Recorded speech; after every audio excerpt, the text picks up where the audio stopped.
Good evening and a warm welcome to you here on Hope TV Newswatch on this 28th day of October 2022. So glad you could join us to bring you up to speed with the stories making headlines. My name is Grace Wangui and our sign language interpreter tonight is Boniface Mureithi. Let's begin. The newly sworn-in cabinet secretaries have begun their new roles immediately, with the outgoing CSs who served in Uhuru Kenyatta's administration handing over their mantle. The new cabinet secretaries were busy moving into their various workstations as their predecessors officially handed over the offices to the new team on Friday, a day after they were sworn in. Keriako Tibiko handed over the Environment and Forestry docket to incoming CS Soipan Tuya. Public Service, Youth and Gender CS Aisha Jumwa took over from the outgoing CS Professor Margaret Kobia. As Kennedy Kimani now reports, Jomu Sheru handed over the ICT mantle to Eliud Owalo, who stated that he wants to make Kenya an empowered digital society.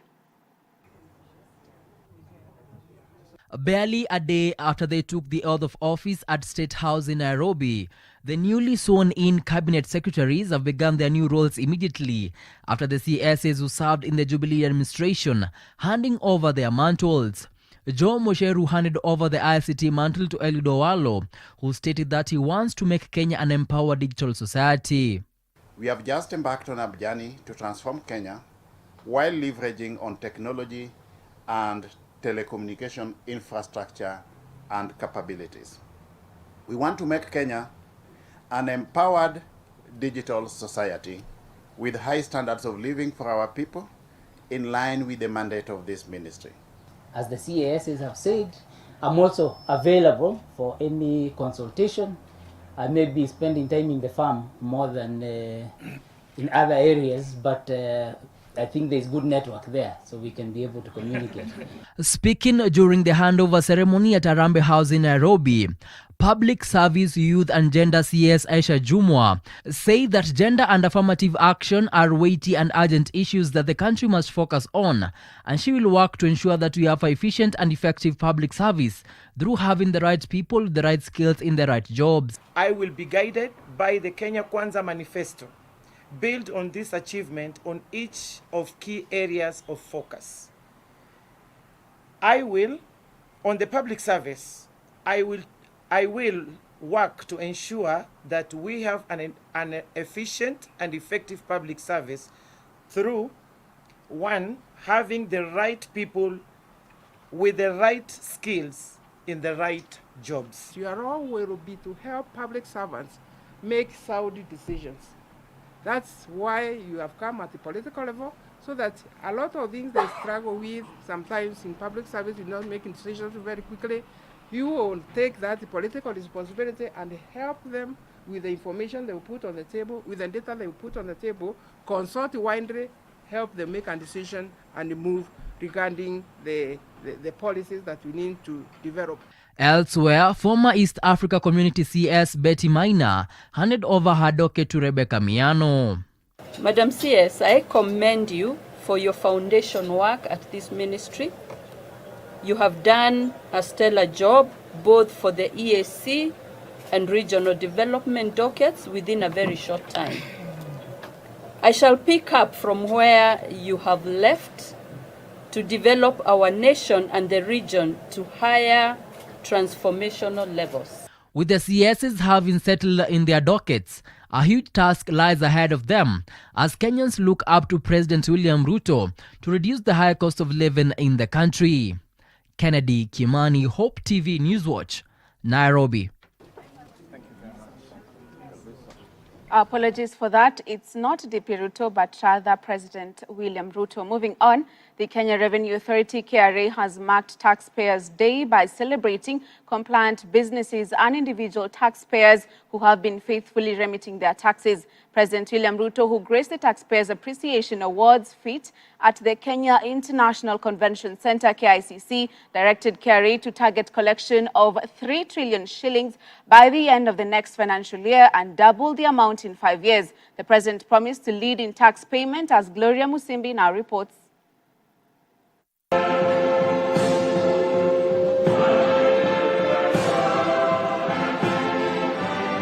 The Kenya Revenue Authority KRA has celebrated businesses and individual taxpayers who have been compliant in remitting their taxes during this year's Taxpayers' Day.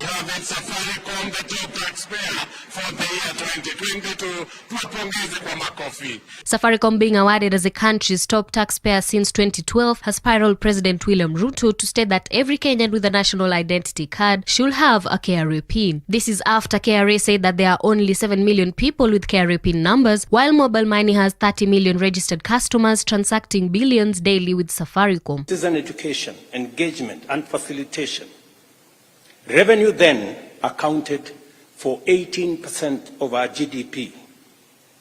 In more recent times, the tax administration instruments have been weaponized to achieve objectives that are extraneous and inimical to enterprise continuity, investment sustainability, due process, and the rule of law. President Ruto said that KRA must also reflect equity by shifting from the overtaxing of trade and undertaxing of wealth to enable the wealth bearer an appropriate burden. Must also reflect equity by shifting from the overtaxing of trade and undertaxing of wealth to enable the wealthy bear an appropriate burden. As I have said before, our operating philosophy in matters revenue mobilization is going to be hierarchical. This means that we shall tax wealth, consumption, income, and trade in that order. On his part, Deputy President Rigathi Gachagua has challenged the Kenya Revenue Authority KRA to change the manner in which it has been handling taxpayers. Of collecting revenue, do not criminalize tax payment. The taxpayers are our partners, and we continue to urge KRA to collect tax with dignity by respecting the taxpayer, and where there are challenges, let us continuously engage the taxpayers. Since getting into office, President Ruto affirmed his commitment to ensure that KRA increases its revenue. Reporting for Newswatch, I'm Gloria Musimbi. Thank you, Gloria, for that report. Moving on, Meru Governor Kawira Mwangaza has refuted claims of nepotism, irregular recruitment and conflict of interest in her county appointments.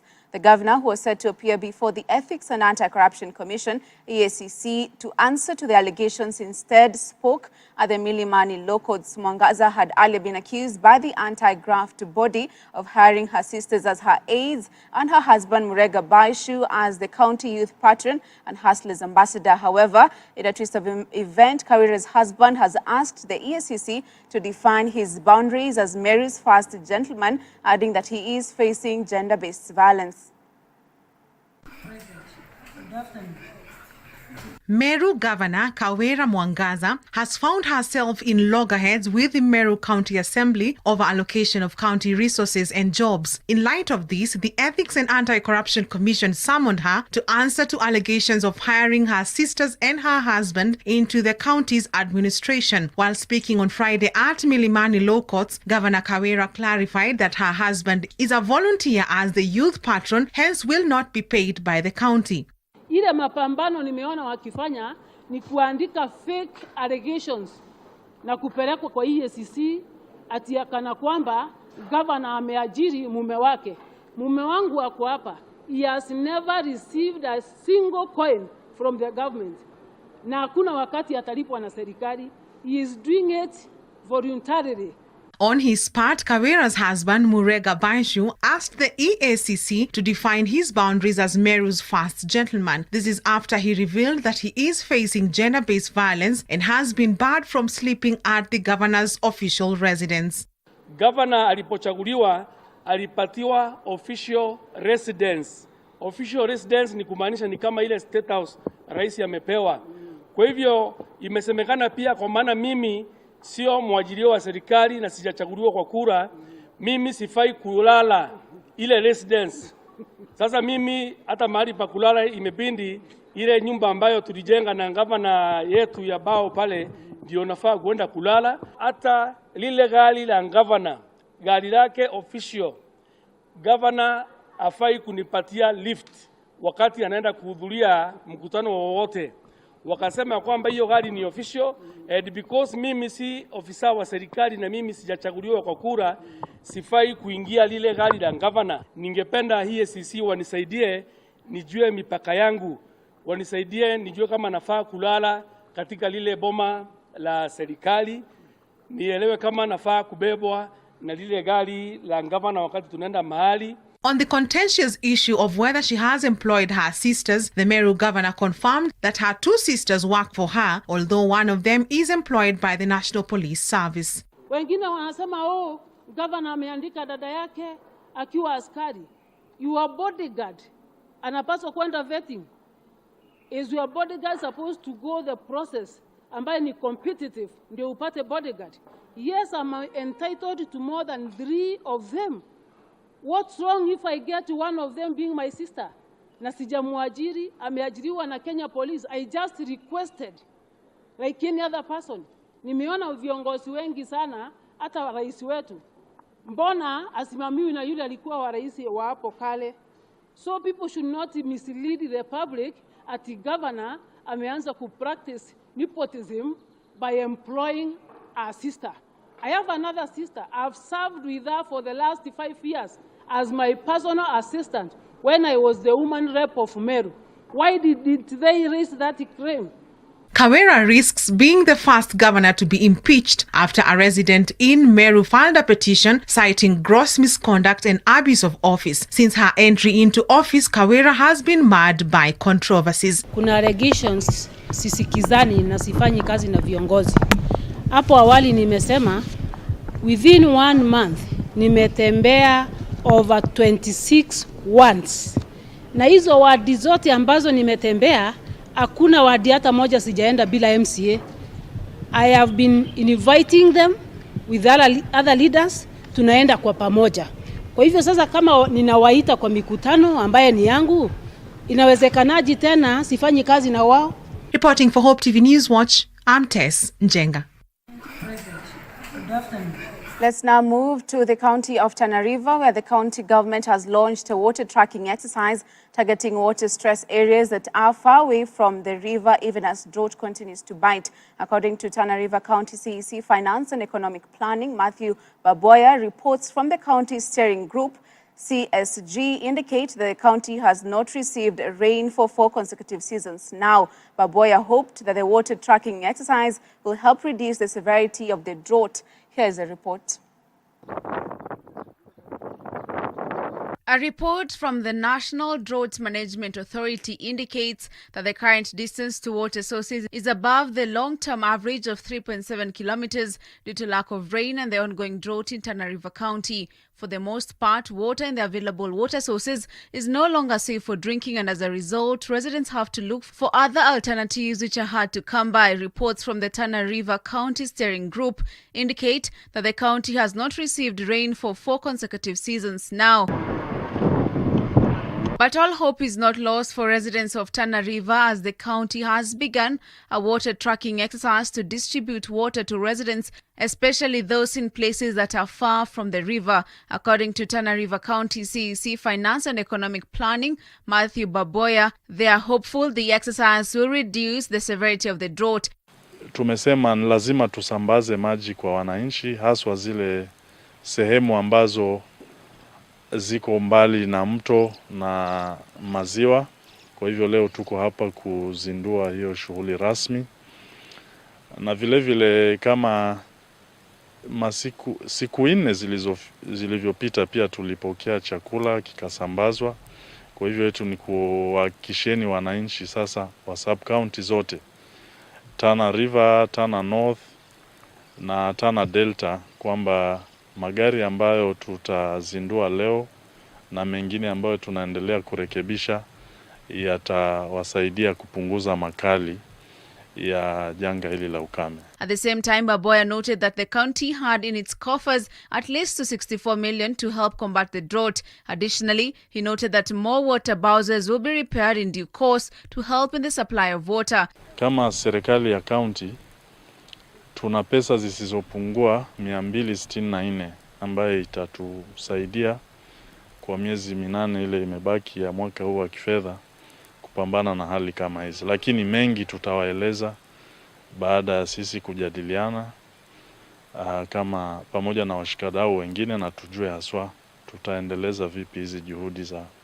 kupambana na janga. President William Ruto has on numerous occasions expressed the government's commitment to undertake a journey to combat drought by looking into long-term measures like drilling boreholes and dams across the country. On Wednesday, Ruto promised to undertake planting of 5 billion trees in the next 5 years and 10 billion in 10 years in efforts to combat climate change, a move he said will aid in combating the ravaging drought that has put lots of lives at risk. We're going to plant 5 billion trees in the next 5 years, and another 10 billion trees in the next 10 years.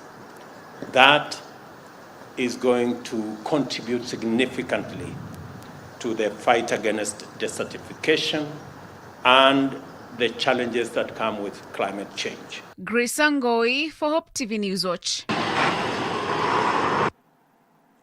Panic has engulfed Kainuk, Turkana South after bandits believed to be from the neighboring West Pokot County invaded Kainuk village and injured 2 students of Philadelphia Primary School.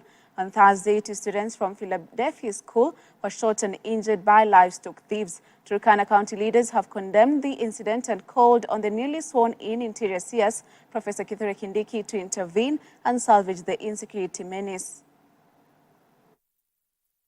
Najaribu kuunganisha Pokot na Turkana, lakini imeshindikana. Ni kwa sababu mtu anaitwa Mturkana ni mtu mkarimu, ni mtu mpenda amani na anaheshimu sana mambo ya sheria ya serikali. Kwa mfano kama vile juzi mambo ya disarmament ilifanyika Turkana County. Bunduki zote za raia ilichukuliwa. Tukasema labda hivyo ni raia kwa sababu tuliheshimu serikali, tukaambia watu wetu wapeane mabunduki. All our struggle effort kwa tumeenda every office, we've consulted every friend, but yote haijatusaidia. Kwa mambo ya security alisema kwamba mali au wahalifu watapatikana, we will flatten that ground. That is the direction to go. Ukipata watu wako mahali fulani hata ndani ya Philadelphia, toa watoto and then you flatten that ground. One small militia group inatesa Marakwet, inatesa James, inatesa Wanandi, inatesa Waturkana, Wasamburu, Suji, Waturkana, Wakule, Isiolo, Trans Nzoia, Laikipia, everywhere. Wote kila siku nachota ng'ombe na kuua watoto na uwa wamama, hatuendi kwa kuni, hatuendi kwa miti, hatuendi kuchungwa, inapepeta. Na serikali na bwana Mautieri kwa nalifanyika kitu kama hiyo. Alitengeneza mpaka saa hii Mautieri kwa nalinyamaza. Let's now take our first break in Hope TV Newswatch. We'll be back with more stories. Don't go away.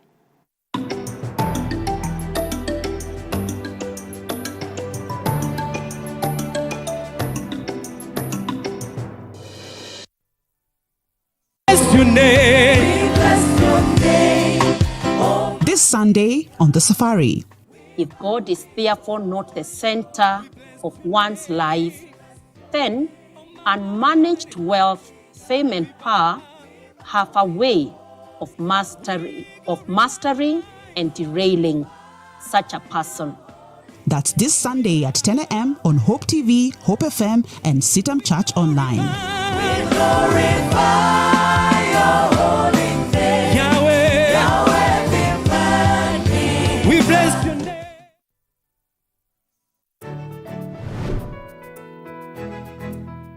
Ensuring good health and promoting well-being of all people is important in building a prosperous society. On Health Check, you get informed and empowered on various medical conditions, their treatment and preventive measures. When you ignore gum disease then the same tooth will start to appear slightly longer.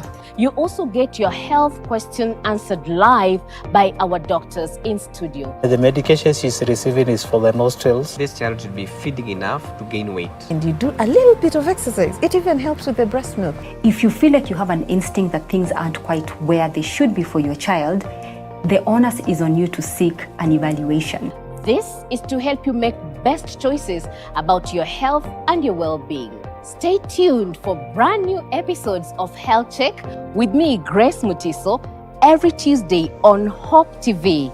Look and live.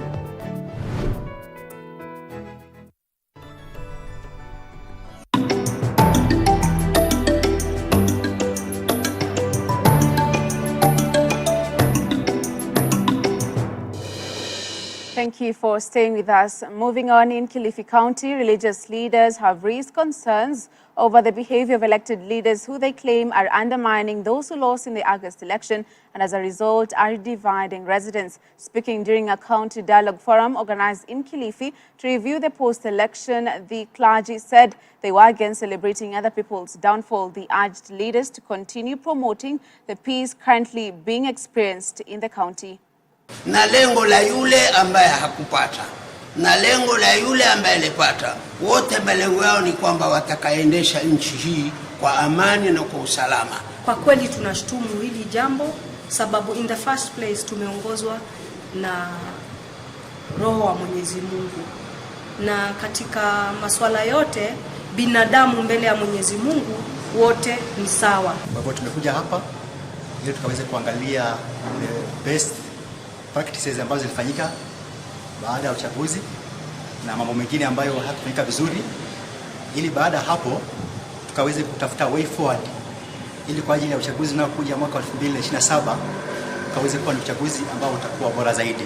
Ombi letu sisi kama vijana wa Pwani ni kwamba rais turejelee kazi mtaani, turudishie sisi, tuna hamu ya kujisaidia. Ile pesa ilikuwa inatusaidia, wengine wetu wamepata watoto na wana hela za kulea wale watoto, lakini tulipopata kile kidogo tulikuwa tunapewa na serikali kilitusaidia sana kule manyumbani kwetu, na tukawa hata tumetulia. Na wengine ambao tulikuwa tunajihusisha katika hali za uvutaji wa bangi, miadarati na vitu vingine tuliwacha kabisa, maana tulikuwa tumeshikika katika kazi. Now to our international news. Millionaire businessman Sam Matekane has been sworn in as Lesotho's new Prime Minister. The 64-year-old, who is a well-regarded businessman, won the recently concluded election under his 6-month-old political party and will now form government with the other two smaller parties. The victory comes after almost a decade of political instability as the country experienced a coup in 2014 and has had 3 general elections in the last 5 years. Matekane took the oath of office in front of thousands of Basotho and presidents from Southern Africa in the capital Maseru, events that were broadcasted by the state broadcaster in neighboring South Africa.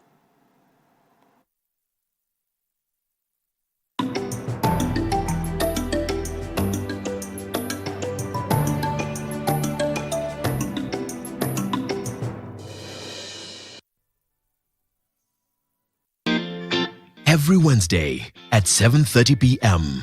Spotlight. Do you feel that they are in a place where they can effect a Barack Obama moment? When you hear the word of God and you hear Jesus is speaking.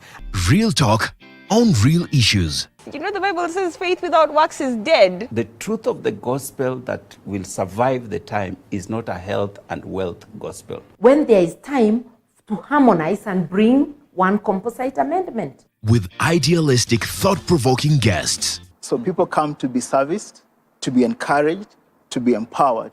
When the storm is over, you desire the closeness you have with God. Hosted by Reverend Edward Furi.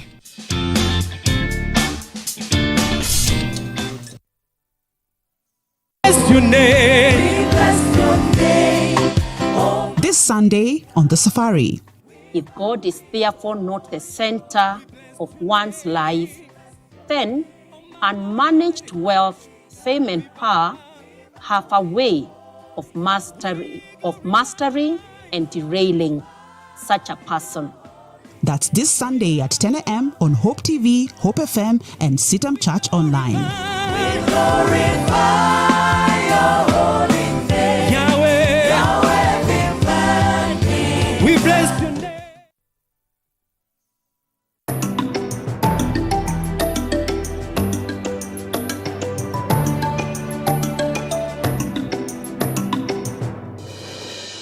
And now for our business news, Deputy President Rigathi Gachagua has assured investors and business owners of the government's full support, saying they will clear the way of unnecessary hurdles frustrating them. Speaking on Friday when he graced the Kenya Association of Manufacturers Humanitarian Initiative 2022 in Nairobi, the DP said that the government's main intention is to ensure a smooth operating environment for all investors in the country.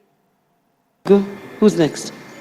Deputy President Rigathi Gachagua has said business entities will now have it easy when looking for licenses, as the services will be taken online, saying that license will be consolidated and the current multiple license done away with. Calling upon you people in the private sector to partner with us in government through our public-private partnership program to build dams, to do desalination. We are open to the government of the President William Ruto and Deputy President Rigathi Gachagua is very much committed to ensure that we have food security and food reliability so that we can be able to feed our people whether there is rain or there is no rain. The Deputy President said the administration is keen on letting the private sector to grow and create wealth without the frustrations normally associated with the government. Officers of government, the public sector, their role will be to support the private sector to enhance, expedite investments in this country. The DP said he'll soon hold a meeting with senior government officials to emphasize on the need to cut bureaucracy and red tape while dealing with Kenyans and investors challenging the Kenya Revenue Authority to avoid strong tactics in handling taxpayers, urging the taxman to treat all them with dignity. We have told the Kenya Revenue Authority, and I believe, is there a Deputy Commissioner here from KRA? You are here.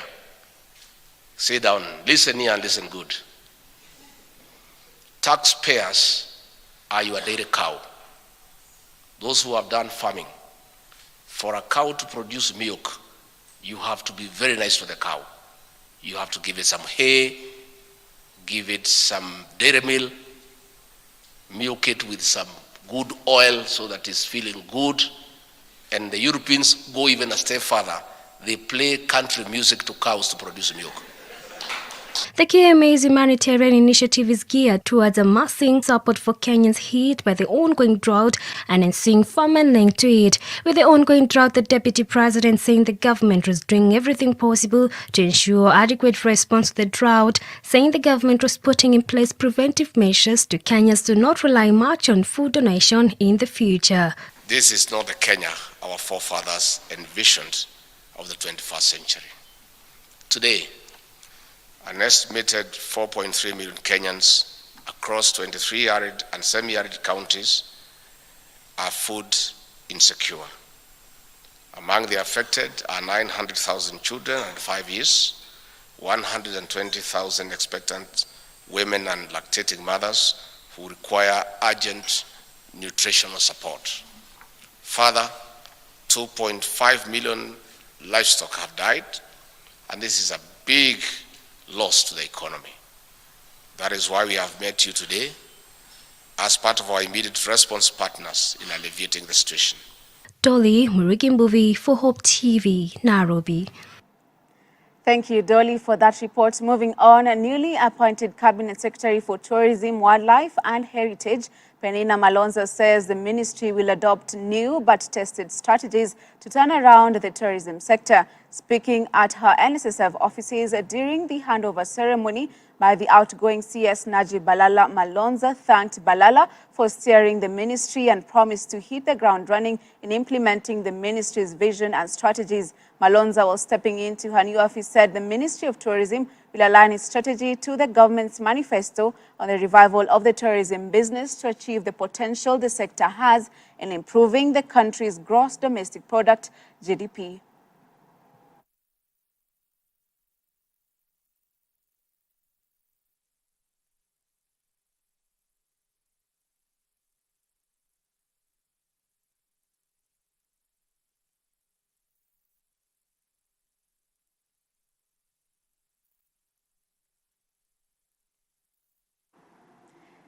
100 Women in Finance, a global non-profit finance industry organization, has marked the formal launch of its Kenya East Africa location by ringing the closing bell at the Nairobi Securities Exchange. 100 WF operates in 32 locations globally, including 3 locations on the African continent. With the Kenya East Africa location now operational, 100 Women in Finance hopes to deepen its reach to finance professionals across the banking, private equity, venture capital, and fintech sectors, among others in Africa.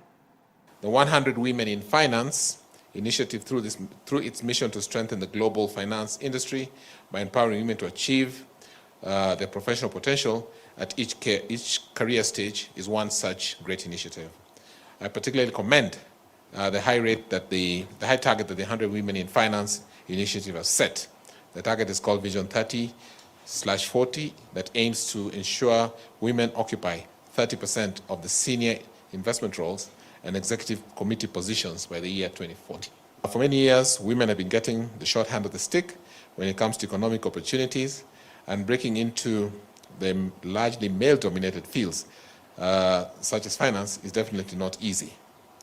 About 40% of employees in the financial sector are women, but only a small percentage occupy senior executive roles. Mentorship is key to ensure that women in finance can transition from the entry level to the top echelons of management.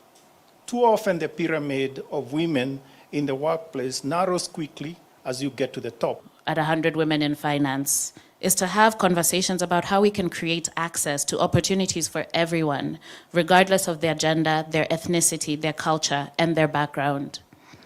Even with our efforts and those of so many of the other organizations, some of which are in the room today, working towards gender equity, and despite the progress, we realize that there's still so much to be done. Moving on, the Fairtrade Africa FT organization has added its voice in calling for the government to review the tea policy that abolished direct sale and trading of tea in the tea sector. Addressing the media in Mombasa during the inaugural East Africa Tea Trade Association and Fairtrade Africa Roundtable Forum, Fairtrade Africa's Senior Programs Officer Bernard Njoroge said they were looking for ways to engage the government to be more flexible for producers who have already secured direct markets so that they do not have to go through the auction. Former President Uhuru Kenyatta in December of 2019 signed into law the Tea Bill of 2018, which provides that all tea processed and manufactured in Kenya for export, with the exception of orthodox and specialty, be offered for sale exclusively at the auction floor. The traditional market for fair trade products, especially tea, is okay, and we're also looking at such opportunities. But much more important, we also say, what about within our own continent? So yes, beyond Pakistan is one country, but we're also looking within this continent. So we are urging the government to review that, because we as the tea farmers, what happened after now that regulation came? Our buyers who used to buy directly from us, they switch to other countries like Rwanda, Burundi, and the rest. Because if we sell all our teas below the auction, what it means that those buyers who could get our teas within 5 days of production, now they have to wait like 1 month or so, because they can only get those teas with the auction. And that the farmers have felt the impact. For the first time, we have found more than 6 million kgs of tea not sold, close enough for the foreign year. And therefore that is tea that is losing freshness. That is tea that we have, will not fetch good money in the market, and therefore that is creating poverty in the country. And tea being a great main foreign earner in the country, it's therefore very important to see how that regulation is driving the buyers from the country to another country. And this is a review that we need them to have.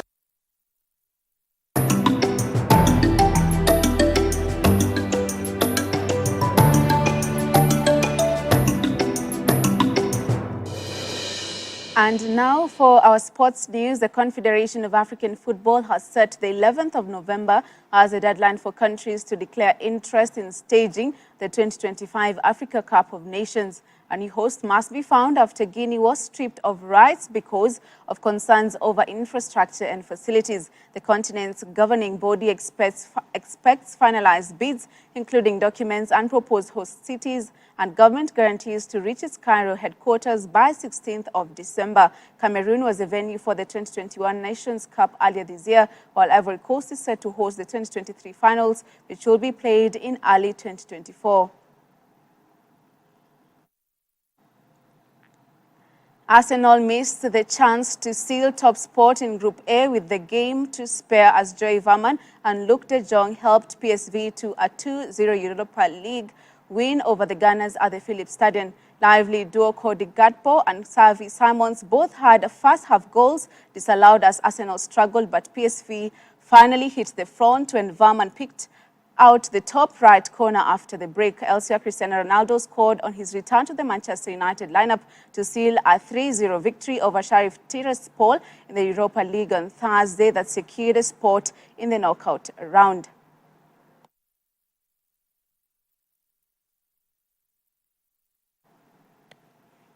And that sports news brings us to the end of this live broadcast. Many thanks for keeping me company.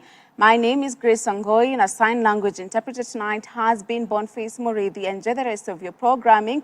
Have a nice weekend. Bye-bye.